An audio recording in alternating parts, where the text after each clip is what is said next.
Gujarat કેડરના IPS અધિકારી Manoj શશિધરને promotion મળ્યું છે અને તેઓ હવે સેન્ટ્રલ બ્યુરો ઓફ ઇન્વેસ્ટિગેશન એટલે કે સીબીઆઈના સ્પેશિયલ ડાયરેક્ટર તરીકે નિયુક્ત થયા છે. મનોજ શશિધર 1994 બેચના ગુજરાત કેડરના આઈપીએસ અધિકારી છે અને તેઓ અત્યાર સુધીમાં ગુજરાતના વિવિધ મહત્વપૂર્ણ પદો પર ફરજ બજાવી ચૂક્યા છે, જેમાં તેઓ વડોદરાના પોલીસ કમિશનર, અમદાવાદ ક્રાઇમ બ્રાન્ચના ડીસીપી અને અમદાવાદ જોઈન્ટ કમિશનર તરીકે સેવાઓ આપી ચૂક્યા છે.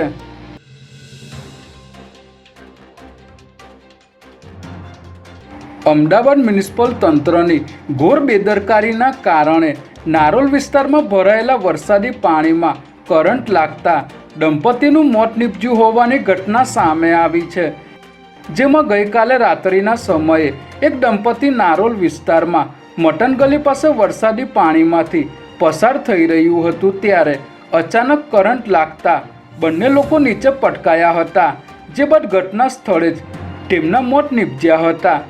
ઘટનાને પગલે ફાયર બ્રિગેડની ટીમ અહીં પહોંચી હતી અને બંનેના મૃતદેહ બહાર કાઢ્યા હતા. ત્યારે મૃતકના પરિવારજનોએ ન્યાયની માંગ કરી તંત્ર સામે ગંભીર આરોપ લગાવ્યા હતા.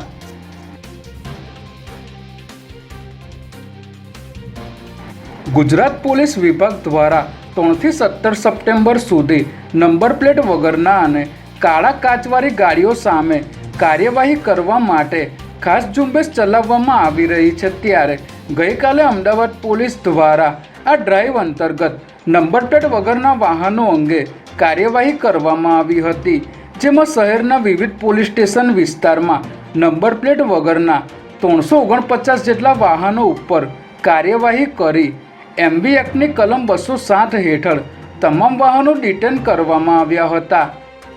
ચાલુ માસમાં પોલીસ દ્વારા શહેરમાં નંબર પ્લેટ વગરના કુલ 991 જેટલા વાહનો ડિટેન કરવાની કડક કાર્યવાહી કરવામાં આવી છે.